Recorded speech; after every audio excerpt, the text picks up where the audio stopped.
how to edit portraits in Lightroom is not as difficult as you might think. Working with a goal in mind and following a series of steps will produce very pleasing results. One of the key things is working with a well-exposed and well-focused image to start with. And, as always, it's best to work with a RAW file when editing because they contain all of the data that the camera records. So first you want to crop and straighten your image if that's necessary. So you'll find the crop tool here just above the basics panel and below the histogram.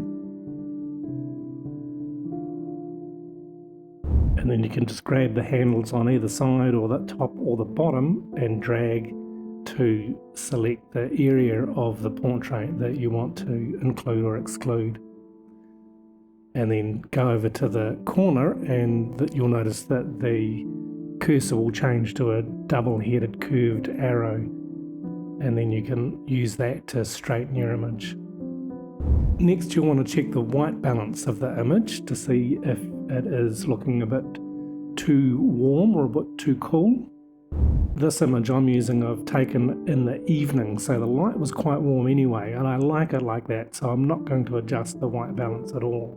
You can use the eyedropper tool and select any neutral area, so a grey or a black or a white area, so long as there's detail.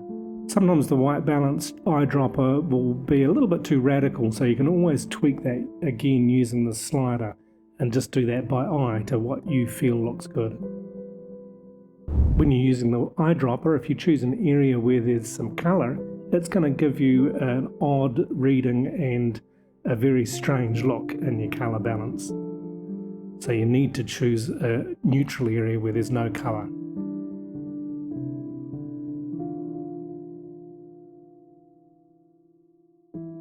So then we're going to go into the basics panel and look at making global adjustments. So these adjustments with the sliders will affect the whole image. So usually I'll work on the exposure first and then take the blacks down a little, pull the shadows up some, and then just go back and readjust anything that you've adjusted before if it doesn't look quite the way you want it to. So I usually work in blocks of sliders, so working with these first ones before I move on to the others. And they can always easily be reset if you're not confident that you've done what you want. So after working with the tone sliders, move down to the presence sliders. So these are texture and clarity and dehaze, and also the vibrance and saturation. With any of the adjustments that you're making with these sliders, avoid making really radical adjustments. Don't drag the sliders to the extreme left or the extreme right, because that can cause technical problems. You can often make the same adjustments by using a number of different sliders, but not adjusting them so radically. And with portrait editing, it's always very important to be looking at the person's skin tone. This is the most critical thing when editing portraits. You want to get their skin tone looking just right.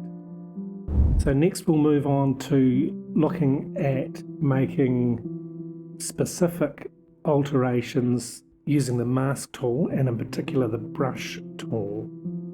So you can find that by clicking on this icon and then selecting the brush option.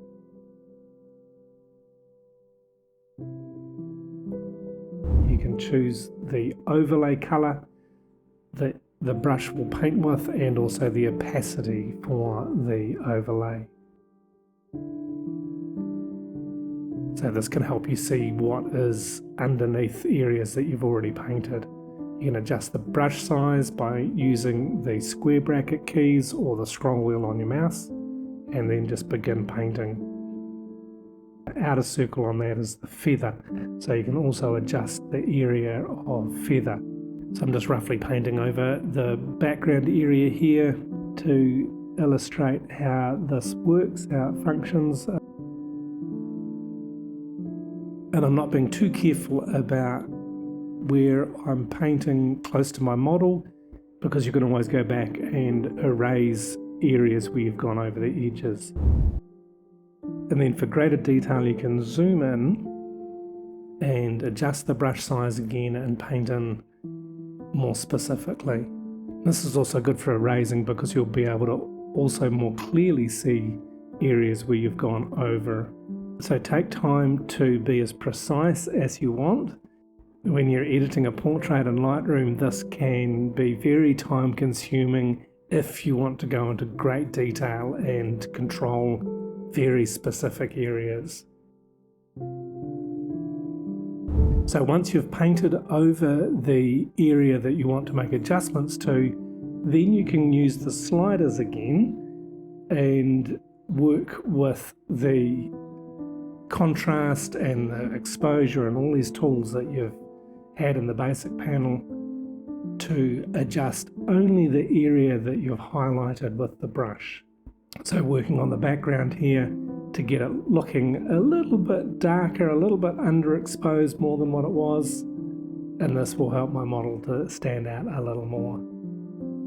So then I can go back into the other area of the background that I hadn't painted over and continue to paint.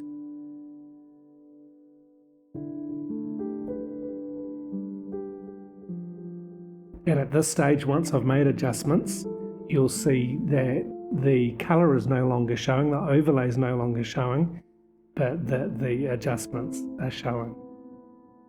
You can actually turn on or off the overlay in the brush panel if you want to. Sometimes I will drag the slider to the very extreme, either to the darkest or the brightest of the exposure, as this can show up areas that have not been reached that were not so clear with the overlay colour.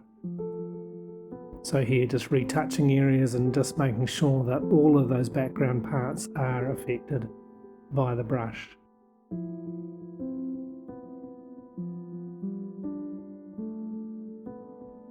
And then again making adjustments to the exposure slider to bring it back to a point where I'm more confident that it's looking good.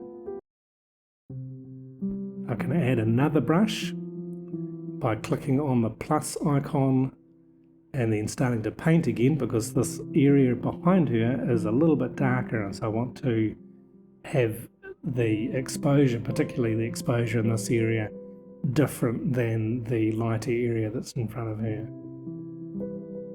So I'll just look to balance that with the other side of the frame, the other side of the background and the frame in front of her.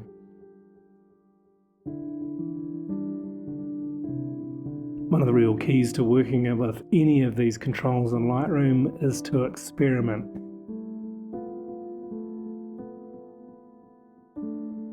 And because Lightroom works non-destructively, you can make as many changes as you like and redo them and undo them as many times as you like without affecting your original image. Now in this version of Lightroom there are also other options to select the subject or to select the sky. This time I'm going to select the subject and then click on that and it will do its job. And where you've got a subject that's reasonably well isolated, it's going to do a pretty good job.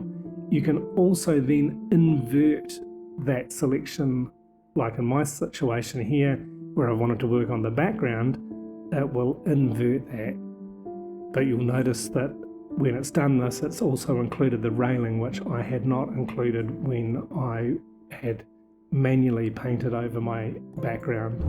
You can also make use of the spot removal tool, a healing brush tool, for taking out blemishes.